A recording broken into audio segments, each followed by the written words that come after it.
So what'd you guys think of that first round of the 2020 NHL Draft back here inside of the Seattle Kraken Preview Center? I am Everett Fitzhugh here to wrap up day one of the NHL Draft. And for you fans out there, that was a perfect look at what we can expect from a Kraken perspective at some point next summer. And I think the biggest news that broke during that broadcast, Gary Bettman targeting January 1st for an NHL restart. So it looks like the 2020-2021 season will actually be just the 2021 season. So we'll see if they actually do start on time in January, but at least some good news, at least a timeline of sorts, a date of sorts to put on your calendar. And wrapping up the first day, tons of great storylines. In addition to that potential first date announced, Seth Jarvis out of the Portland Winterhawks is taken by Carolina.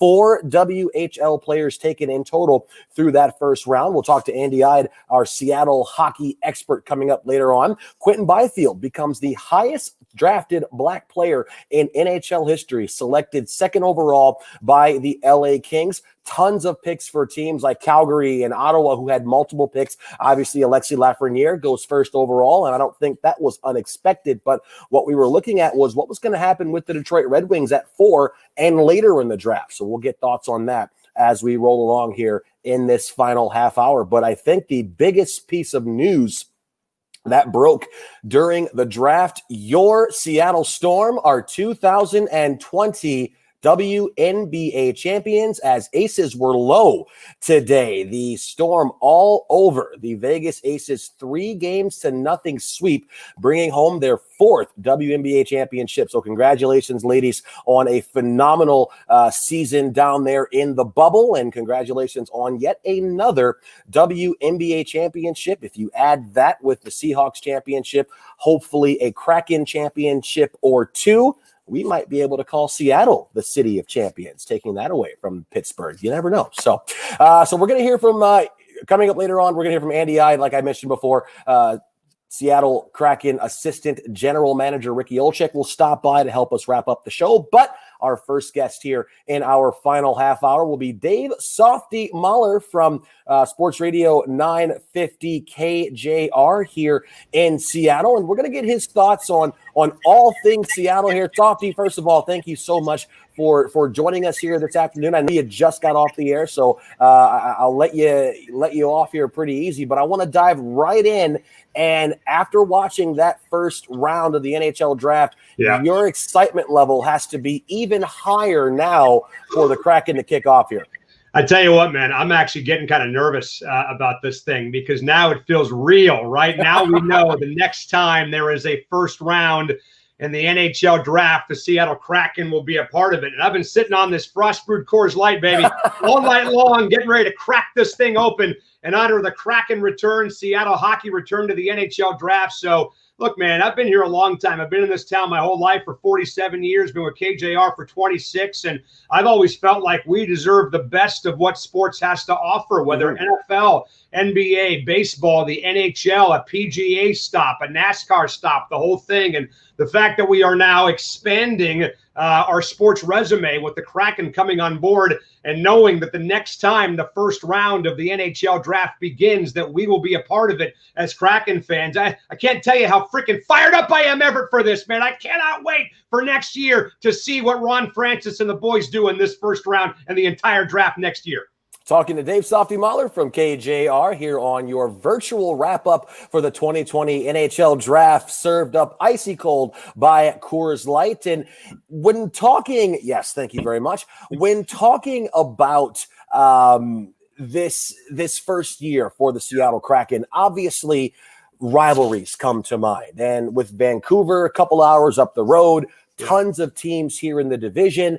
Wanted to get your thoughts on the potential rivalry. How are these rivalries created? And is it geographical? Is it something where the playoffs can determine these rivalries? And I look at being from Detroit myself, growing up in the late 90s, Detroit and Colorado, those fantastic playoff rivalries that the Avs and the Red Wings fought. Who were you looking forward to, Vancouver or otherwise, for the Kraken to hopefully be beating up on for years to come?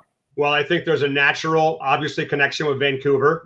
There's no question about that. And you'll learn quickly, by the way, that there is just a rivalry period between Seattle and Vancouver that has been simmering beneath the surface for a long, long time. When we had the Sonics and Grizzlies in town, it was kind of a little nasty thing, a little kind of nasty rivalry there at times. Those Vancouver people, they come across as nice. They put on a good show, a good front, but they are really diehard, almost wacky, crazy people up there in the Great White North. So I can't wait to get it on with the folks in Vancouver. And they need a rival because their closest rival, they'll tell you their closest rival is in Calgary. And that's just too far away. So I think that the natural proximity between Seattle and Vancouver is going to be huge. But let's face it, man, Everett, you know as well as I do, these rivalries always take a new step when you play somebody in the postseason. The Seahawks and Niners, when the Hawks joined the NFC West a while back, had a little bit of a natural rivalry because of proximity. It really didn't become nasty, though, and really crazy and hot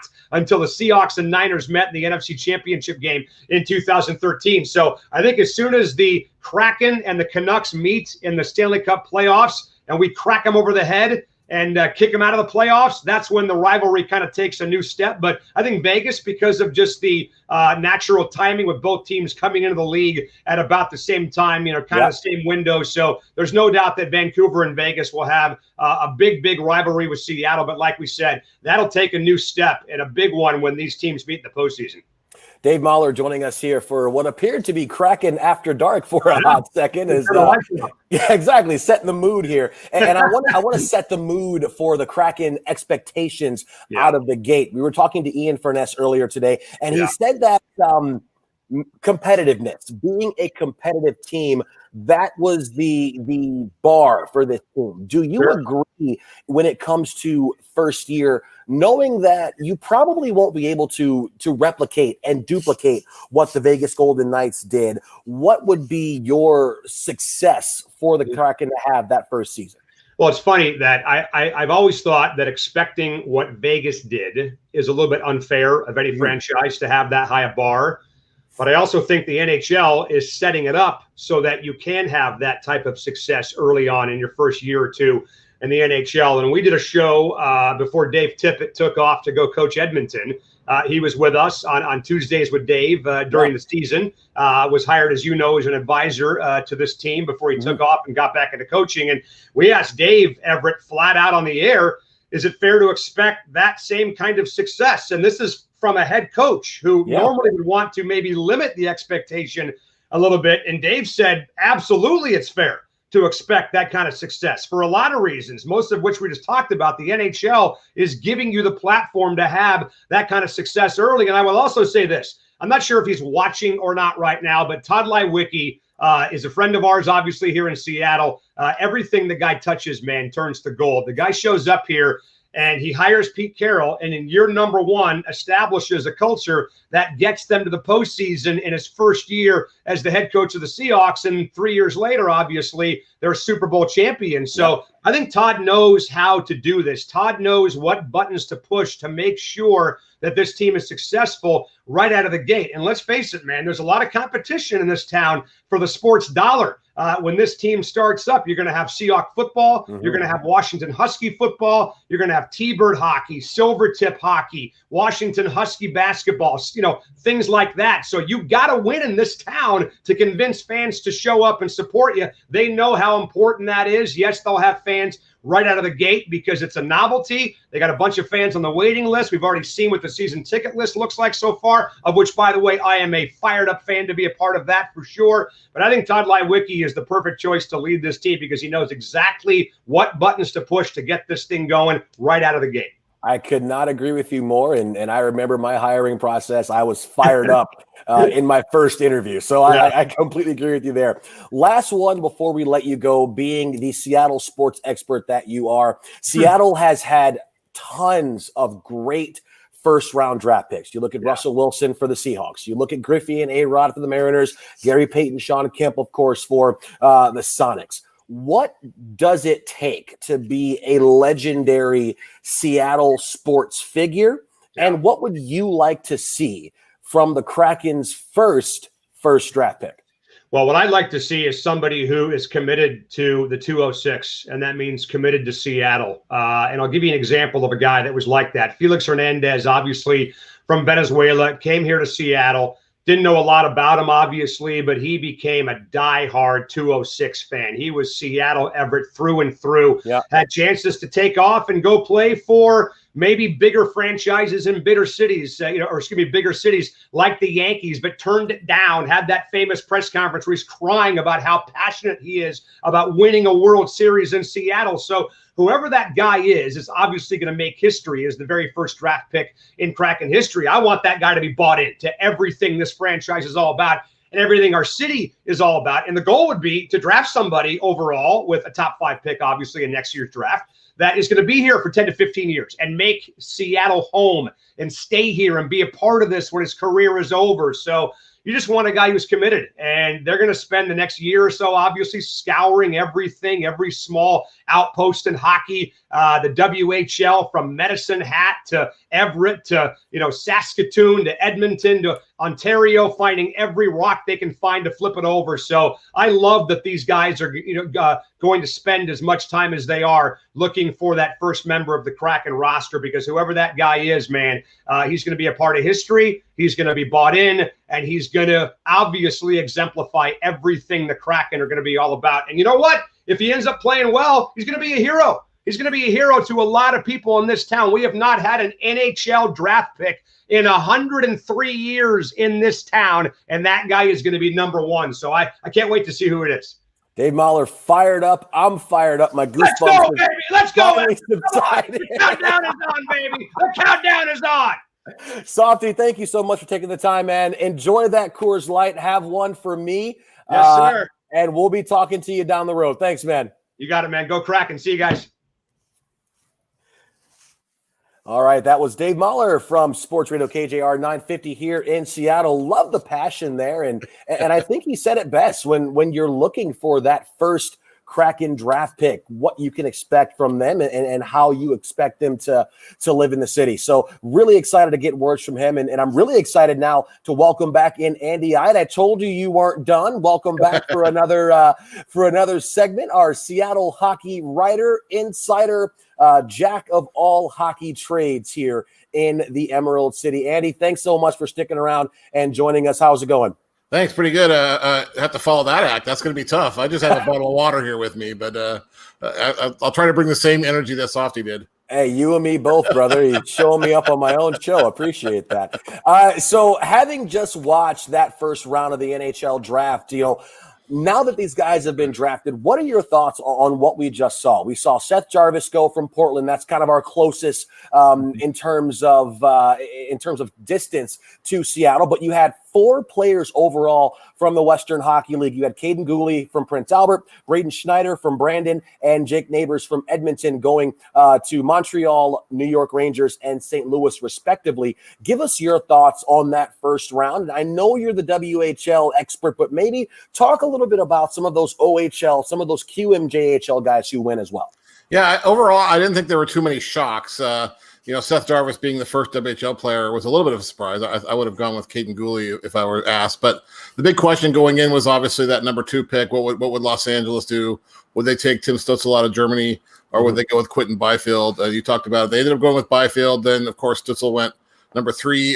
So that wasn't too surprising. Those top 3 guys are really top end players, and I'm curious to see how many of them will go straight to the NHL. I think all 3 probably could. Yep. There's one little wrinkle, though. We don't know what COVID and delays and that kind of stuff might do to that. They might want to start them somewhere else just to get them playing. But that was pretty interesting. We mentioned Jarvis. So Jarvis goes number 11 or 13, to Carolina. Great player. That's a great fit for them. He will be back in Portland, I would guess, for at least one more year. Mm-hmm. So go out there and see him if you can. He's worth the price of admission. He's a fun player, ton of speed and skill. A really, really great guy to watch. And then the other thing that I was kind of keeping an eye on was you don't often see goalies taken in the first round. Yeah. And Yaroslav Askarov goes number 11 to Nashville. And this guy, he's playing in the KHL right now, and he has like a 960 save percentage or something ridiculous, considering he's 18 playing against grown men and professionals in a league that's maybe just a step below the NHL. Mm-hmm. as far as talent. So it's a good league, and he's doing really well in there. He's getting compared to guys like Vasilevsky, who just won the Stanley Cup, who was the last goalie to go kind of that high in the first round. He's being compared to Carey Price. People are saying he's the best goalie prospect since Carey Price. Those are some lofty expectations. Drafting a goalie in the first round could be tricky because you're not going to see that guy right away. First of all, he's under contract for 2 more years with St. Petersburg in Russia, so it'll be at least 2 years. Goalies take a little longer to develop, so but they may rush him if he's that good. So that was really interesting to me. And then for the WHL, there was actually 2 more guys that slipped in late. The last couple picks, Grieg and Ozzy Weisblatt, who's got a good name, went 31st to San Jose. So they snuck in 7 there at the end, which was pretty fun to see. I'm not sure that I thought 7 guys would go. I thought maybe there would just be 5. But we had an Austrian go. We had 2 Germans go in the first round. So those are all kind of unique things. And then also I made a little note here that of the first 3 picks, 2 guys are wearing bow ties, which I kind of thought was cool. I was a big fan of that. I thought Quentin Byfield's look was fantastic. So now that these guys have been drafted, and I think you and I touched on this a bit in our first segment in the first half hour, what's next for these players? Some of them are going to go back to their respective junior teams. We may see a few in the AHL. Obviously, I think with that top 3, they could, like you said, potentially come right on opening night 21 and start playing. What do you feel is going to be next for these players? And again, for fans who may not know how this process works, what can we expect next out of these guys who were just drafted? Yeah, most of them will go back to the amateur teams they're playing for now. The rules say that unless you're 20 years old, you either stick with the NHL or you go back to where you were. So I think most of them will. And usually you get 3 or 4 guys who will stick, and it's usually because they're playing on bad teams. That's how those teams got those top picks, so they end up sticking. But they want to make sure they're ready. One thing that we may lose here for a lot of these guys is normally after the draft, all these guys would be invited to a development camp at the NHL complex, and they would end up inviting some guys who maybe tomorrow don't get picked, like the next tier guys. And that's a big loss here because that's an important piece of the development. It's a chance for those guys to go see what it's like in an NHL arena, see what NHL practices are like, play against other NHL caliber players. For guys who weren't drafted, they get exposed to NHL teams, to see what they can do. That's going to be a big loss. There's a lot of unknowns here. So if we get amateur hockey, which hopefully we do, knock on wood, either in December or January, I would think a lot of these guys, especially those 7 WHLers, are going to be back skating in rinks here that our fans can go see. Andy Eide joining us here on our virtual wrap-up show presented by the fine folks over at Coors Light. You mentioned tomorrow rounds 2 through 7 starting at 8:30 a.m., I believe. Yeah, here. Pretty early. Pretty early here in Seattle. Hoping to hear some T-Birds names, some Silvertips names, some Chiefs names, some Americans names. What can we expect tomorrow, and who are some guys? I know you mentioned earlier in our show, but just reiterate for the folks out there, the fans of these 4 Washington teams, and in particular the 2 here in Seattle with the Tips and the Thunderbirds. Who can we hear tomorrow's name being called? Yeah, well, starting out east in Spokane, Jack Finley is going to go probably 3rd round. He's another 6'5" center who's very physical, so he'll be one to watch. Along with Seth Jarvis, a teammate of his, Cross Hannes, is going to go. Probably he's a fun player to watch. He's from Texas. He scored 2 lacrosse goals this past season, so he's a pretty creative scorer. Yeah. And then with the Silvertips and the Thunderbirds, with Everett, you're looking at probably at least 3 guys, maybe even 4. Casper Pudio is a defenseman, really highly skilled, great passer. Ronan Seeley is another defenseman who's a good 2-way kind of player. And then my favorite is Gage Gonzalez, just because it's his 2nd year of eligibility. Wasn't on the radar last year for the draft. Had 1 goal, 15 assists. Got more playing time this year, more confidence. Had 33 goals, 71 points, and just rocketed up the draft list. So he's probably going to get drafted. And then their other import, Michael Gut. With Seattle, you have 2 defensemen. Simon Kubicek, who's a Czech player, got a big slapper, good on the power point. Had a good showing at the World Junior Championships for Team Czech. Tyrell Bauer, who's a throwback, 6'2", 200-pound, already NHL size, smart kid. He's a leader on that team. He's not afraid to hit.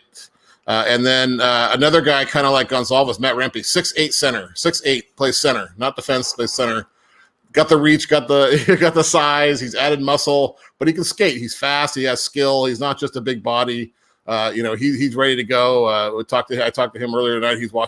he and Tyrell Bauer are actually watching the first round of draft tonight together, so they're ready to go. They're a little nervous about tomorrow, but so that's kind of what we can look for here locally.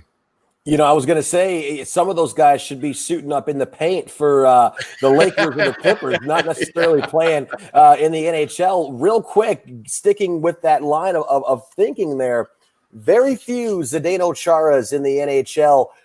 What can we, or let me rephrase that. How do those kind of players impact the game? Obviously, the bigger you are, the more space you take up, but 6'8" guys aren't necessarily the most agile. I'm 6'3" and I've got 2 left feet. So I can only imagine that a 6'8" player on skates may not be the most nimble out there, but when you're looking at guys that are that tall, what can they bring to a situation? Well, obviously the length, right? They're long, they're tall, they have long sticks, they have the reach. That can cause a lot of trouble for a center, especially on the forecheck. I've seen Rempe this year to surprise defensemen. They thought they had more time on the forecheck. All of a sudden, he's taking the puck off their stick. You can wrap around things. You can also shield yourself from defenders. If you're carrying the puck in the zone, you got a defender leaning on you, he's not going to be able to knock it off your stick because you're going to outreach him.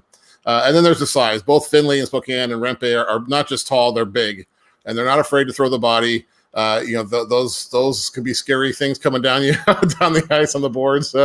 So yeah, it's a lot of advantages to it. I think there's also some strange advantages in the face-off. I think other players aren't used to somebody that tall in the face-off, and there's some interesting things there. So it definitely can be an advantage. There's not a lot of those guys that are that tall. You have a lot of the NHL likes centers over 6 feet if they can get them, but these guys are at the upper end of that. 6'5", 6'8" is especially tall.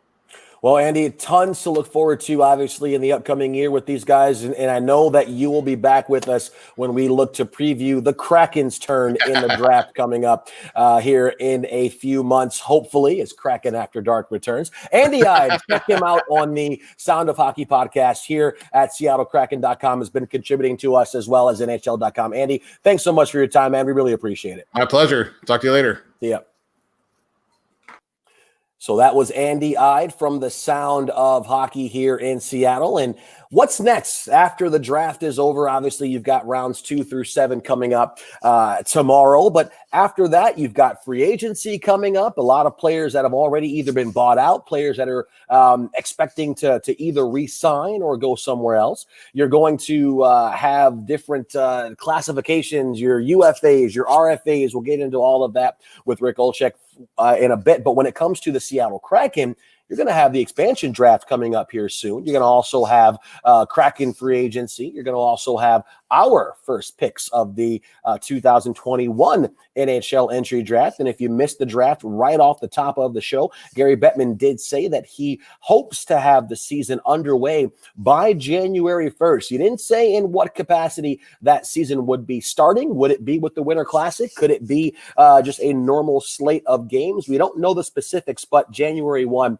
is the target date for the opening of the 2020-21 season, which if it does start on January 1st, I guess technically it would be the 2021 season. So I don't think we've had an NHL season that has been sandwiched into one calendar year, but hey, 2020 has given us a lot of firsts. Up next, we have the assistant general manager from your Seattle Kraken, once again, Ricky Olczyk, and we're going to get his thoughts on what he just saw in this draft. And you know, Ricky, I was just talking about what's next after the draft. You've got your 2 through 7 rounds tomorrow. Normally, we would have a development camp, a player development camp. Thank you so much, COVID-19. You would have different training camps and things like that. So setting that calendar aside, looking at after the draft typically happens, what are you as a general manager, as a scout, as a front office staff, what are you now preparing for once we get through tomorrow and you've picked all of your players?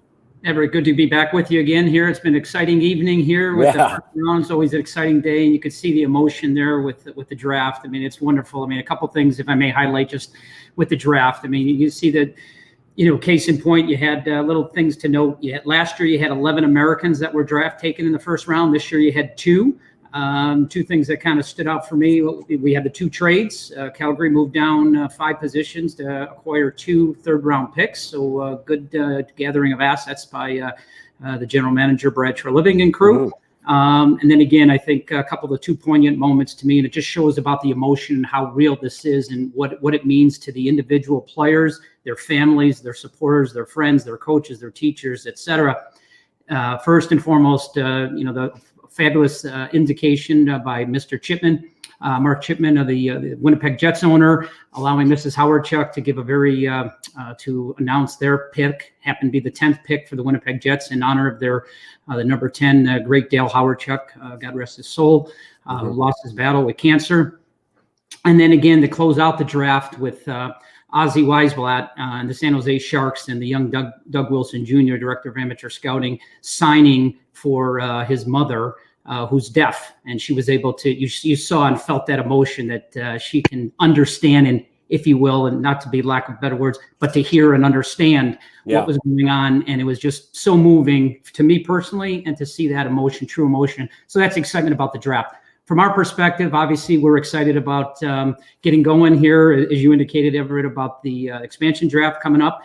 So whenever we get going, you heard some indications by some of the analysts about when the hockey is going to commence in the WHL there in Seattle and Everett and elsewhere in the Western Hockey League and through the CHL in general, collegiate hockey. So then our scouts can get out, Ron Francis, our great general manager, and myself and others on the staff will get out and watch and evaluate and assess these players, gather the data, work with our analytics department, and make sure that we're ready and prepared for the expansion draft and the entry draft, which it's going to be exciting time. But, it's lots to do, but extremely exciting times, to say the least.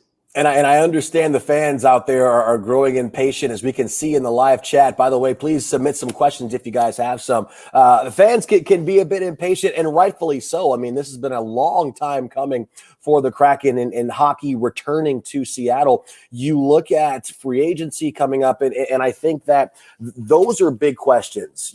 Free agency, the expansion draft, how all of that works. The Kraken, will get a top 3, 4, 5 pick. So trying to get your ducks in a row that way, assuming that amateur hockey is back and you guys are allowed back in the rinks and back on the road this coming season, what are going to be some of your big focuses as a staff, as a collective group, in terms of getting a list of players that you guys can select from? Well, certainly we want to gather as much information as we can in these most difficult times and the challenge that's in front of us. It's a Herculean challenge anyway to build an expansion team from the ground up. And then you add on the COVID situation. So we're going to have limited viewings of players. So you normally, in the normal cases, there's the Holinka Cup, which really kicks off the next season. As Mr. Bettman indicated when he started the draft this evening, was that this is really the beginning of the next season. Okay. And it is, because the Stanley Cup has just passed, and then you get into free agency, as you've alluded to, and salary arbitration, et cetera. Then you get into the tournaments from an amateur standpoint. The first big one is the Holinka Cup, which would have been held in Edmonton this year. And you get a look at some of those players in July, early August, mid-August, and then you see them again as they progress or plateau or regress or what have you. Then you get to reevaluate them then again in March or April, and you see the progression, okay? And that's important, invaluable information, and to see how they're developing. But given the situation that we're in, we may only see a player or players 5, 10, 15 times. Nobody knows for sure. And the WHL is hoping to get going in sometime in early December, as is the O, and the Q is already getting going on their regular season. So far, knock on wood, all guns ablazing there and moving forward. So hopefully we get to see as many games as possible. And as Mr. Bettman said, on the NHL front, for the expansion purposes, hopefully we get going there in January and then February as well to see the AHL and into March and April. Kraken assistant GM Rick Olczyk joining us here. We have our first question in from Eric Van Natter. Sorry if I mispronounced the last name, but you were talking a little bit earlier about all of the things that happen in the NHL draft when it comes to the families being there to support and all of that. Including the hockey side of it as well. Did you have any favorite storylines from this year's draft? Obviously, Ottawa with multiple picks. You had a couple of trades in there as well. You've had the top 3 players that went. Quentin Byfield, the highest drafted Black player in NHL history. So tons of storylines that you can write articles about and fill full podcasts with from the first round of the draft. What were some of the things that stuck out most in terms of a storyline perspective for you?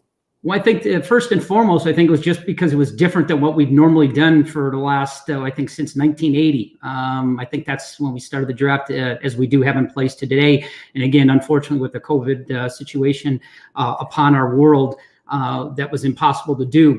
And that's a great thing. I think personally I miss is when you see the players sitting there with their supporters and their agents or family advisors and their parents and their friends and their coaches and everybody that loves them and supports them. And when their name is called and they give the hugs and the high fives, and then they make their way down the stairs and find the PR person, and they'll take them to the table. And believe me, they're like deers in a headlight. They're just so overwhelmed by the excitement of what it all is about. And, and they're just going up there and they're just so excited and the thrill of, again, reaching their dreams. So to me, that's kind of the story that we're not able to do that. However, still virtually, we're still able to see that excitement, as alluded to with Ozzy Weisblatt's situation, right? With his mother just being so excited and just overcome with joy and happiness for her son to be drafted.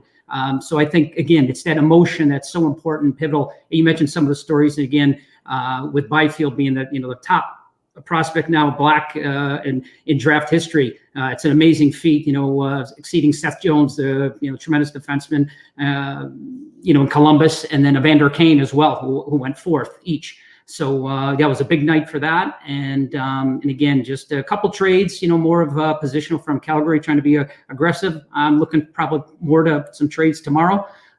So again, I think there's a number of different storylines. And again, I mentioned the Howard-Chuck situation. Mrs. Howard-Chuck made a nice draft selection, and again, great on the Winnipeg Jets organization to allow that to take place.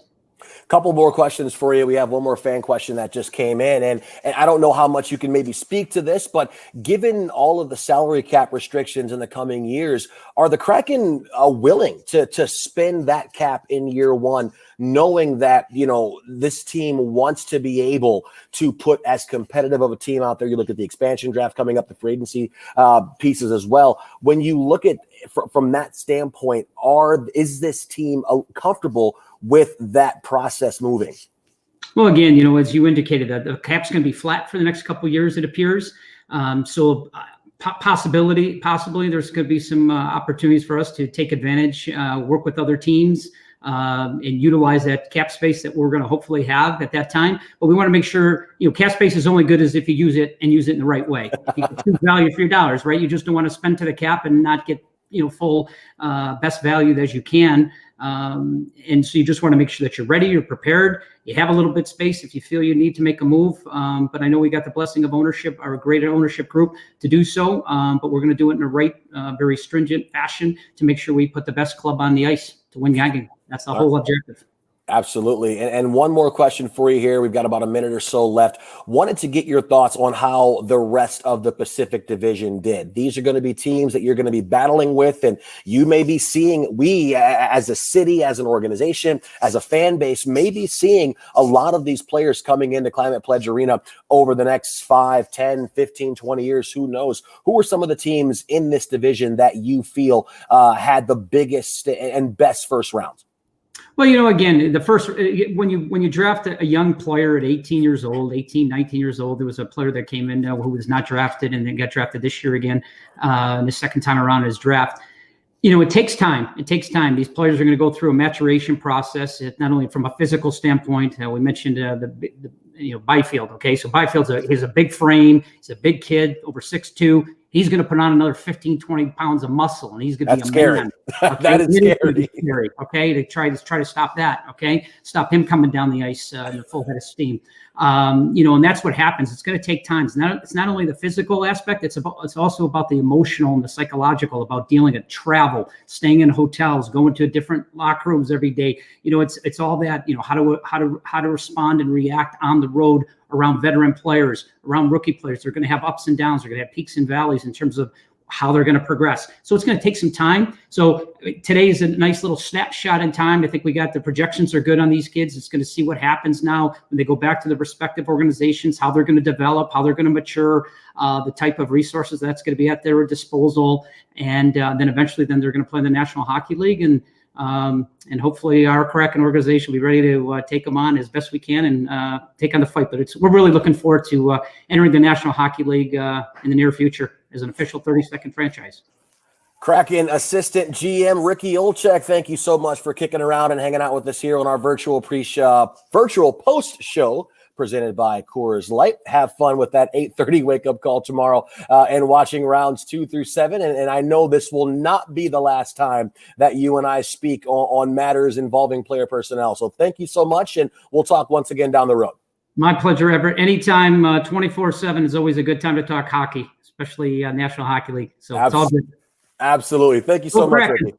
Go Kraken.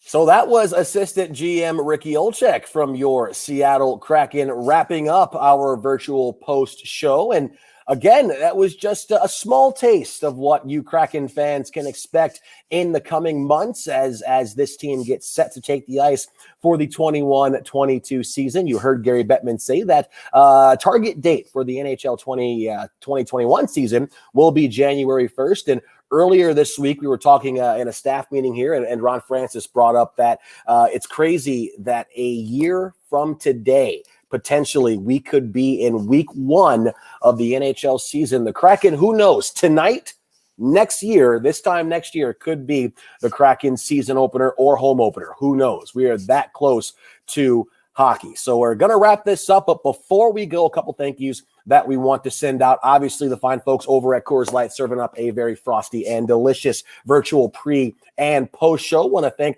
KJR as well for helping us out with this. Want to thank Softy and Ian from KJR. Also want to thank Ricky Olczyk as well as Andy Eide for being our guests today. On site, Alyssa, Becca, Bob, Cam, Heidi, Melissa, Savannah, and Scott. Thank you guys so much for putting on a fantastic show and making sure that we get on the air and this is brought to the fans. We could not have done this without you. So that's going to wrap it up here from the Seattle Kraken Preview Center. Be sure to check out rounds 2 through 7 of the NHL Draft tomorrow. You can follow along on NHL.com for every pick. Tons of T-Birds, tons of Silver Tips expected to hear their name called. My name is Everett Fitzhugh. Thank you so much for tuning in. We'll talk to you soon. Good night.